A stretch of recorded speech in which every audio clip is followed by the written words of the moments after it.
the increasing weather extremes that we're expecting are going to directly impact farmers. And this opens a topic of resilience. So how can farms and our food sector be resilient in the face of a changing climate? Hi everyone, welcome to the Resilient Supply Chain Podcast. My name is Tom Raftery, and with me on the show today I have my two special guests, Rhyannon and Kristjan. Rhyannon and Kristjan, would you like to introduce yourselves, with maybe Rhyannon going first?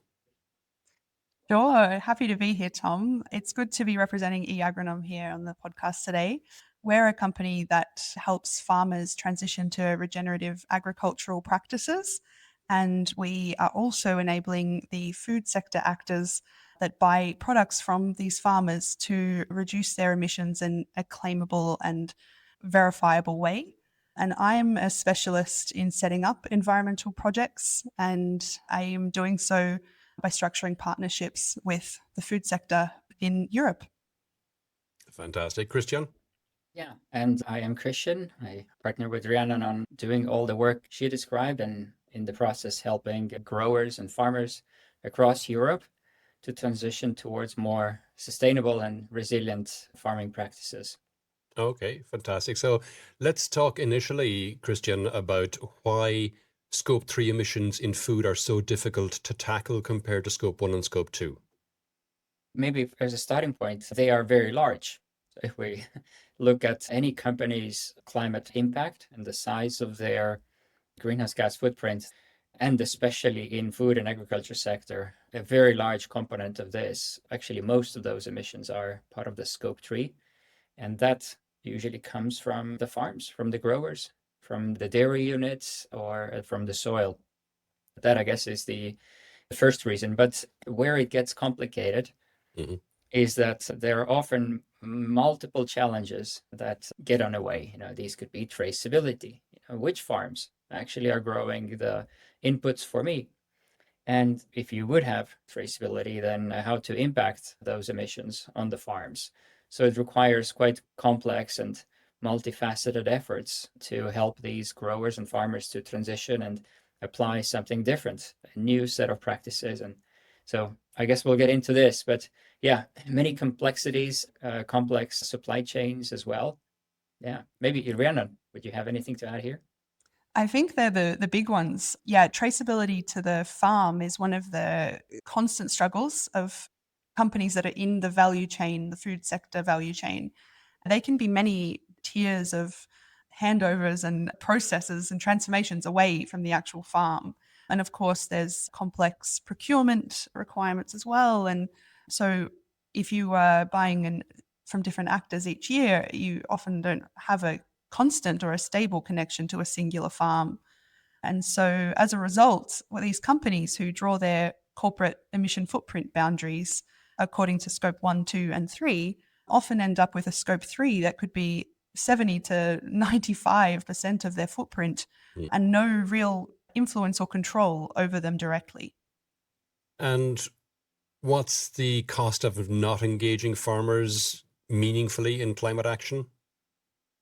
Farmers are kind of frontline actors in the climate challenge that we all know quite well. So farmers themselves, when we're talking about emission reductions and removals in this sense, we're often seeing the farmers as one of the primary actors to influence that emissions value. So we want to help them drive this down. But the other side of this coin is that there are the weather events and shocks, the increasing weather extremes that we're expecting are going to directly impact farmers. And this opens a topic of resilience. So how can farms and our food sector be resilient in the face of a changing climate? So when we're really thinking about engaging farmers, we're doing two things. We're trying to drive down our corporate emissions because we all have targets. And we're also trying to make sure that our food system is resilient as the inevitable climate change comes forth. In addition to being more resilient towards challenging weather and climate conditions, very often what we see in industrial agriculture is that there's a slow but consistent depletion or an exhaustion of soil organic matter. So we are trending in the wrong direction. And this, by definition, is not sustainable over a long term. So we are taking a little bit more nutrients out of the soil than we are putting in, and we compensate for that gap with the fertilizers, with inputs. So this too is not sustainable, and that also can be mitigated by helping these farms to transition towards more sustainable farming practices. And what about access to data? Because I'm sure there's a huge spectrum of digitization on farms, going from completely analog to quite digital or even very digital. Data is a big challenge in this space. We need to think about this from sort of two ends. Think about it from the corporate actor in the value chain. When they're trying to build up their corporate inventory, the first thing that they do is they look for averages that are representative of the place and the commodity that they're buying. And these are, usually in databases or some sort of literature. And then they use this average to build up their footprint. And that gets them their first milestone, which is actually understanding what the scale of their emissions are. But to actually drive this down, you then need to start really localizing this data. And so you need to try and, we call it primary data, go and get data from the farms firsthand. And that then runs into the problems of traceability that we were talking about. But it also runs into other challenges of things like data standardization, whether the data is collected at all. And then, of course, there's the challenges of quantification and being rigorous and working with validated data sets and emission claims. So that's one side. And the other side, as you can imagine, is collecting that data in the first place from farms, and actually how do you enable them to do this and also incentivize them to do this, because it's, farms have been keeping field logs and whatnot for a long time because they have their own forms of reporting. But many, depending who you meet, this farm might still be doing it by hand. And so this move towards digitization of farm data it has some inherent challenges in uptake. And also, we have deadlines that we need this data by. We need to also make sure this data is collected in a really verifiable way.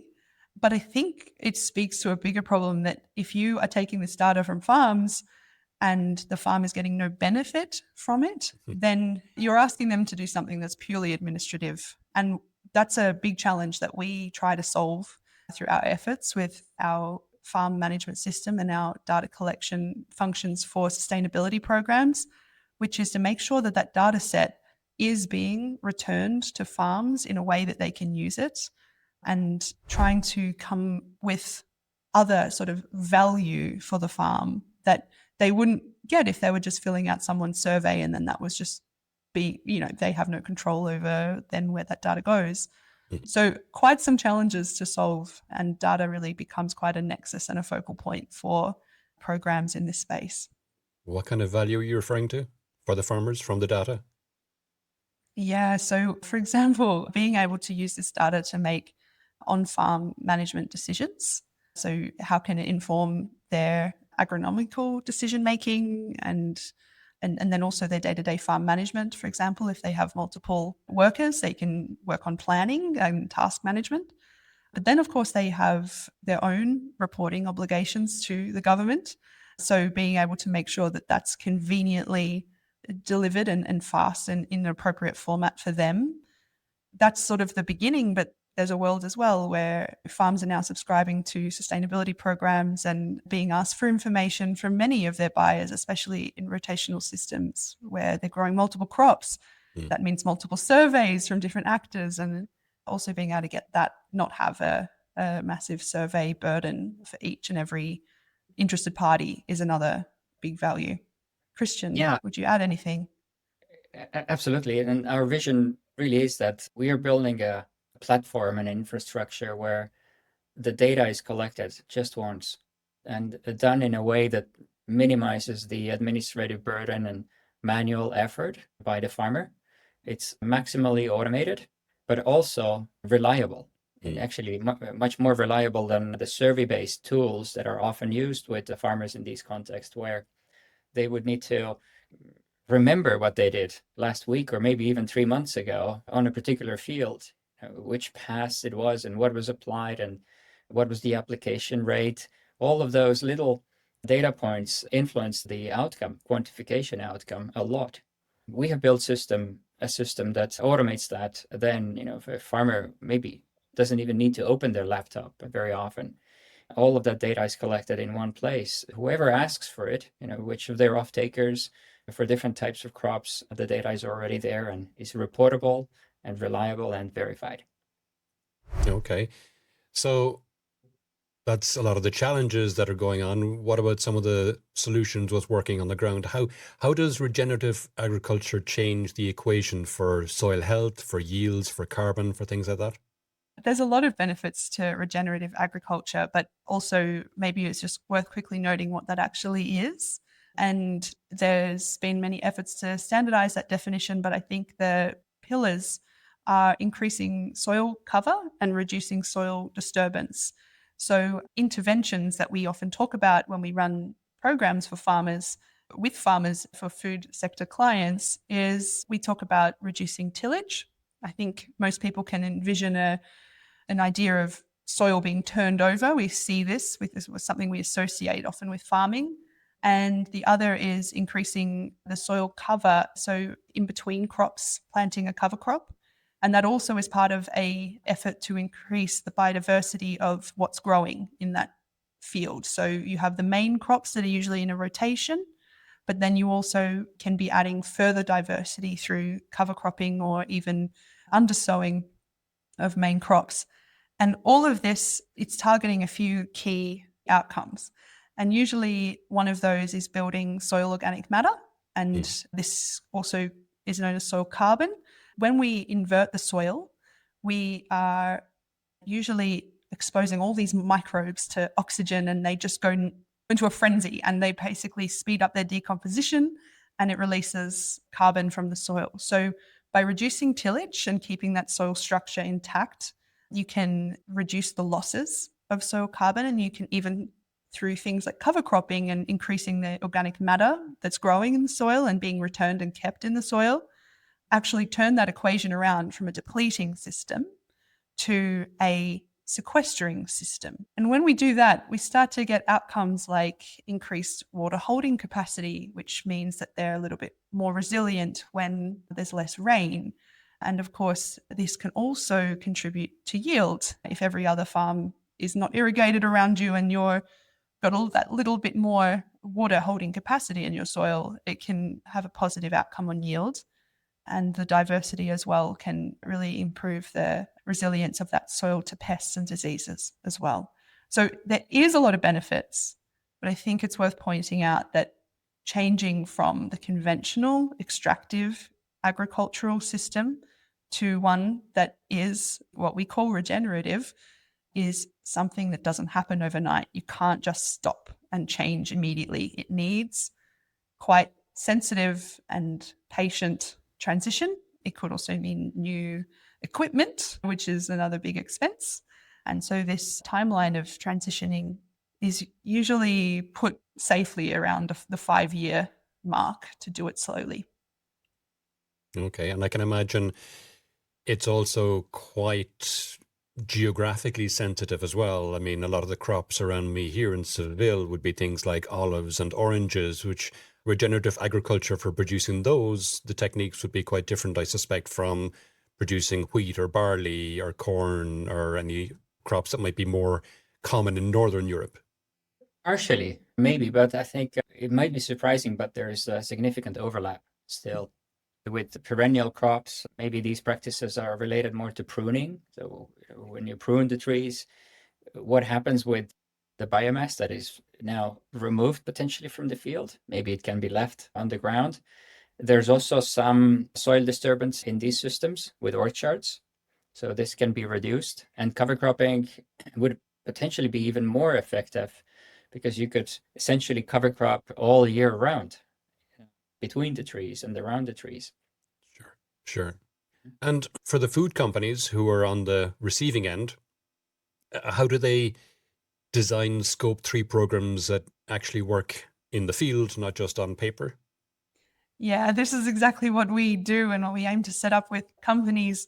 You can imagine identifying exactly where you're even sourcing is probably the first major challenge for these companies if they don't directly know the farmers already. So supplier engagement becomes one of the first steps. So maybe they buy from cooperatives or traders or some sort of logistics companies in between. Engaging those companies to become the connection to their farmer is one of the first steps that needs to be taken. And then, of course, from there, it can be highly custom.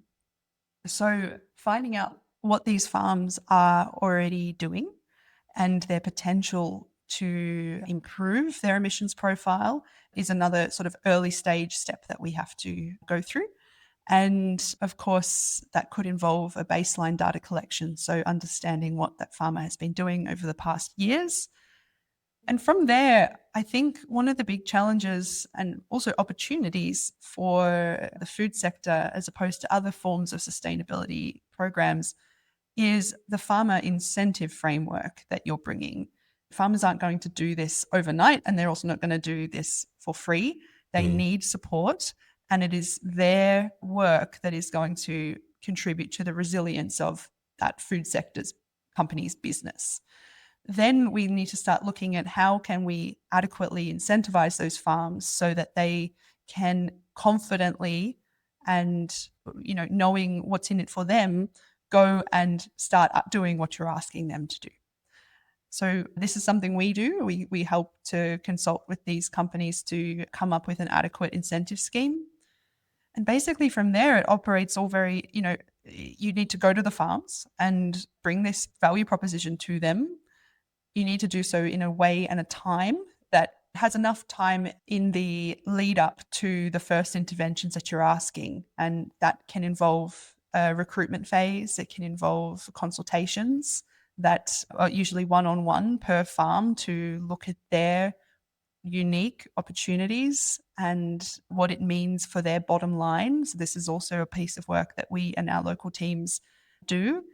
And then that farm needs to have that planning window to be able to go and, for example, buy the cover cropping seeds.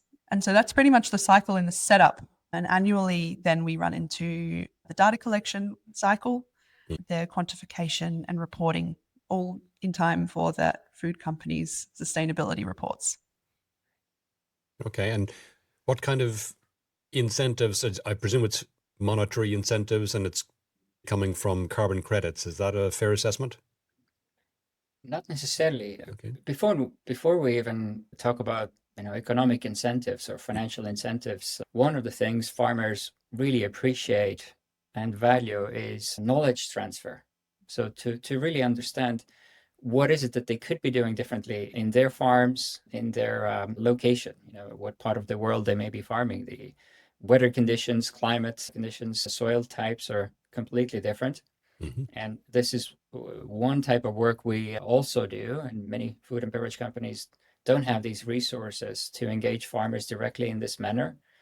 We have our own agronomy teams in multiple countries. We are running multi-year field trials in a number of regions where we can take these learnings, bring farmers together, have smaller and bigger events. I think we do over 50 events every year in our countries of operation, where farmers can get a little bit of education, inspiration, and demonstrable differences on fields where those practices are being applied in their neighborhoods, in their surroundings. So that's really, really valuable for them to get some of that early knowledge on how could I transfer, from one system to another. But yes, financial incentives are also appreciated, and those could be designed in multiple ways. Rhyannon, for example, you've been having a lot of conversations with food companies around how to construct these schemes. Yeah, I think we can lump them into a sort of few big categories. There's outcome-based payments, and I would put carbon credits as one of these, which means the farmer gets paid after they've taken the steps based on the outcomes that they achieved through their interventions. And this is usually something that requires you have to sort of do the activity, go through the data collection and quantification, and then see what you've achieved. The problem with this is that actually there is so much, I guess, sensitivity of the models. For example, we use soil modeling and also soil sampling to detect the increase of soil carbon, but this can be so dependent on so many different management practices, but also soil type, which is influenced by geography, that it can be difficult to promise that if you do X, you will get Y. And it makes it a risky proposition sometimes for a farm. So maybe not the right strategy, depending on your farmers, to engage them and get them to do what you are asking. So another form of incentive is practice-based payments, which is we are asking you to cover crop and the outcomes will come and we'll deal with that, but we'll pay you just simply for having done this activity, as an example. And that means that the finance could be unlocked earlier in the relationship as well. It could be done either beforehand or sooner after the cover cropping is done, remembering that that's happening right at the beginning of the agronomic calendar. So usually there's a whole year after that that goes by till you harvest the main crop that you're then interested in. So practice-based payments can bring that payment cycle earlier.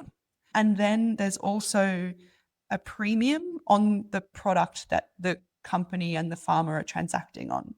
And this is an interesting one. We already see crop quality, for example, as an indicator of price. So if you meet certain conditions on protein content, for example, your crop might be worth more than, say, one that was less. Now we can sort of conceptualize that, and we sort of expect actually that this is the future, where emission profile of a commodity will also start to result in a variation of price. And so this is sort of a world that we think is coming, and we're getting signals that this low emission crop it's desirable for the food chain that's buying and transforming that crop into something later. So we imagine that data around emissions is going to become basically a transaction variable in the future. And so this is partly our work as well, is to, even if there's not a sustainability program necessarily attached to a farm yet, then preparing those farms to be able to competitively engage with a new market variable is also something that we find to be a future-proofing and sort of forward-thinking strategy for a lot of our farmers. Okay, if these variables are going to translate into money, then obviously the quality and the trustworthiness of the data is going to be absolutely vital. So how do you guarantee that the data coming is trustworthy and verifiable? Well, that's a process in and of itself. We have a number of ways to validate the accuracy of data that's submitted or collected. It's sort of the brainchild of our agronomy team and our data team and product team to sort of alert farmers to inconsistent data right as they're putting it in based on agronomic reality and what's the norm. So that's one layer. And then, of course, there's the checks that we do. Sometimes this can involve comparing with satellite data sets to check that what they've reported is correct. This happens already at even the governmental level. When you're submitting your data to the government, they often check that accuracy using satellites, and we do a little bit of the same. Satellites can be used to detect a number of data points, but they are limited in what they can capture. So the rest can be checked via audits, and that can involve coming and actually running through farm records to make sure that claims are correct. So actually getting verified data is not a small undertaking, and it takes a lot of work. We also have built integrations with the newer devices that are used by farmers. I mean, tractors here and harvesters. Those machines usually have data centers on them, so we can pull data directly from these machines. So we would know, when an activity occurred on which field and how much fuel was consumed during that time and so forth. But we have also built our own solutions that are compatible with any kind of tractor old or new, that farmers are using. It's easy to install. It integrates directly with our software platform, and it pulls a lot of data from the activity directly and automatically into our software. And it's GPS enabled, plus provides a lot of additional data points. Mhm. So that is one of the tools that achieves, on the one side, a data reliability, which is very high and proven, and on the other side, reduces and minimizes the survey burden that farmers have, the administrative burden that they would otherwise have in entering this data manually. And you're working across something like 2.5 million hectares and 3,500 farmers. Are you seeing actual impacts from this, either in emissions or profitability or resilience or all of the above? Well, yes, and a lot. With these farms that we have so far enrolled into various sustainability programs are on the way to sequester over 1 million tons of CO2 equivalent on an annual basis. They are also reducing their greenhouse gas emissions on the farms from the fuel use, of course, and reduce the fertilizer use. So on that side, their climate impact is already significant, but also the payments that they are going to receive for applying these practices on their farms are going to be significant. I think we expect to make tens of millions of farmer payments during the course of 2026, and we'll continue growing these programs in Europe and enrolling more and more farms into our programs every month and every year.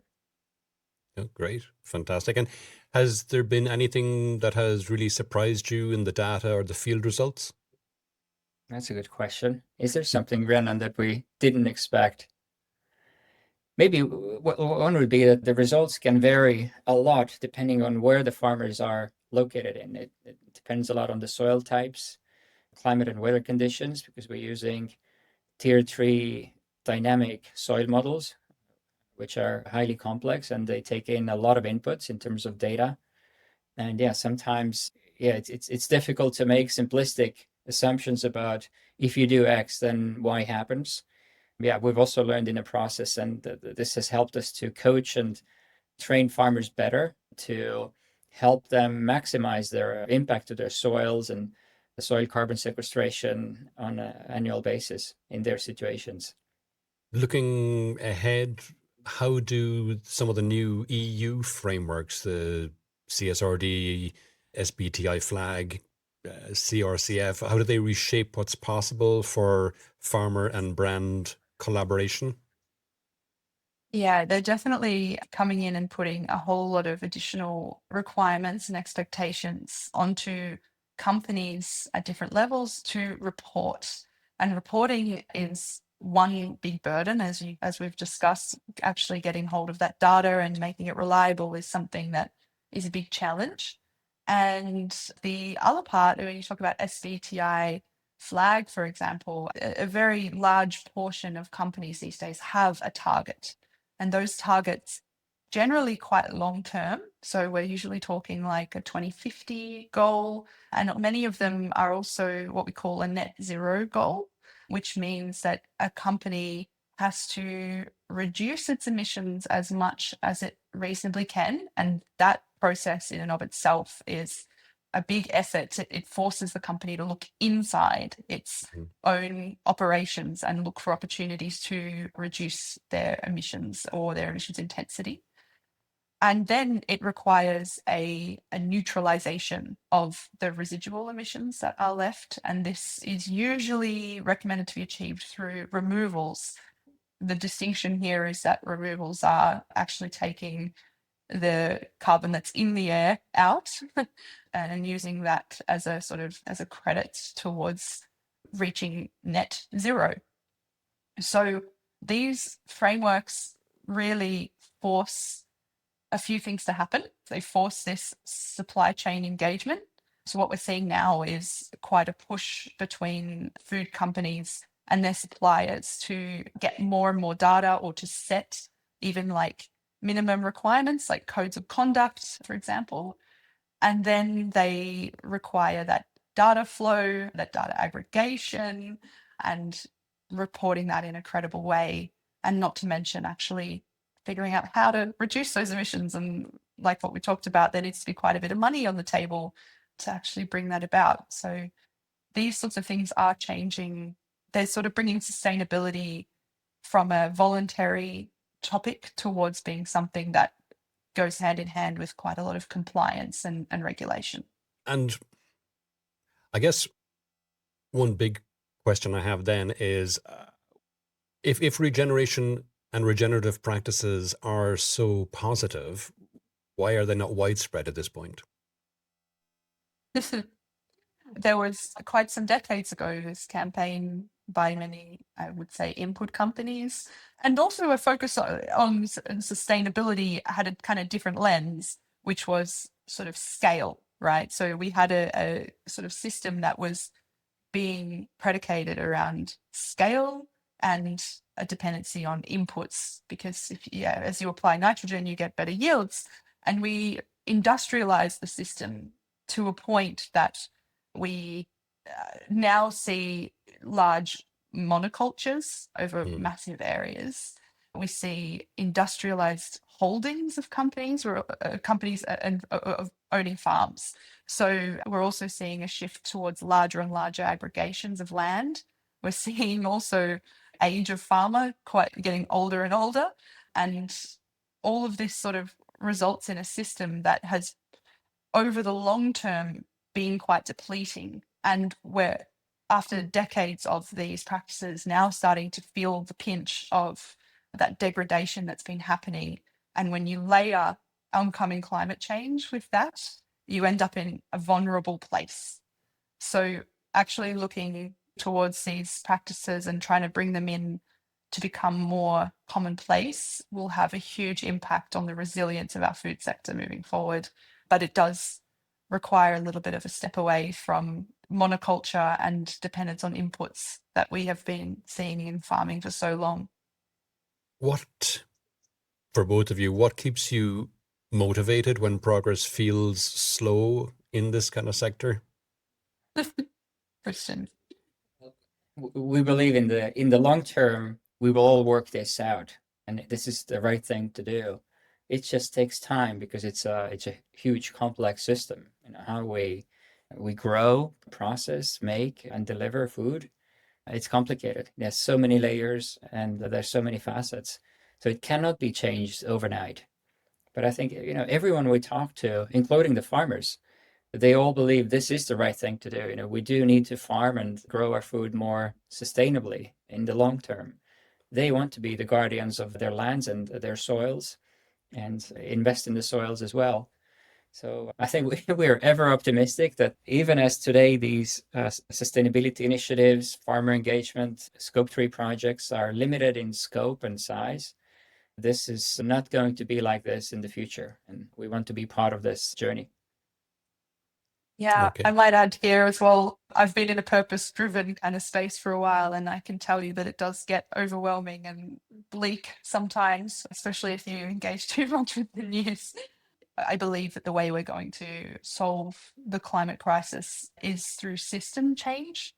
And I think that system change, it needs to be easy for the user. And I think that if we put too much onus on like this personal obligation for everyone to do the right thing, we're not going to get there. So I believe in making the power that comes out of the wall renewable, for example. And in the same way, I believe in making our food system sustainable. And I really find that when I have a day that's difficult, I can really connect with that vision and know that we are in the right place, driving the right thing forward. It's slow. It needs patience for sure. But I do think that we can get there, and there's a lot of intelligent people putting their minds towards this in this space. And what would be your one moonshot idea for 2030, 2040? Well, Kristjan, you got one? Well, we would hope by 2030 at least, there's an automated, reliable, trustworthy way of collecting primary farm data from any type of farm, anywhere in the world, definitely here in Europe where we're working. And this makes everything else a little bit easier. You know, once you're able to measure something, then We can also manage and control our own futures, but you can't manage what you don't measure. Sure. So let's start there. But yeah, perhaps there's more. Okay. All right. Cool. We're coming towards the end of the podcast now, folks. Is there any question I did not ask that you wish I did, or any aspect of this we haven't covered that you think it's important for people to be aware of? Yeah, I think one of the work we're also doing is connecting the stakeholders and helping to build coalitions and alliances throughout the supply chains. And I think often companies feel that they're kind of alone in this challenge and they have to figure it out, and it's their program, and then you'll run into budget challenges and all of those things. But in the Scope 3 world, you can share the burden and put your shoulders together and make that effort together and co-claim the outcomes as well. Because most of the farms are supplying crops to multiple off-takers, and all of those companies are part of the same supply chain here. So we would be happy to engage other supply chain partners within the networks of the food and beverage companies that we talk to. Together, we can achieve a lot more. Super. Rhiannon, anything to add? Yeah, I think just that setting up these value chain programs is something that doesn't happen overnight. And so I would say that the best thing you can start to do in this space is to start early. And an imperfect program is better than one that's far too late. 2030 is just around the corner. It's only 5 harvests away. When you put that in perspective, you need to start now.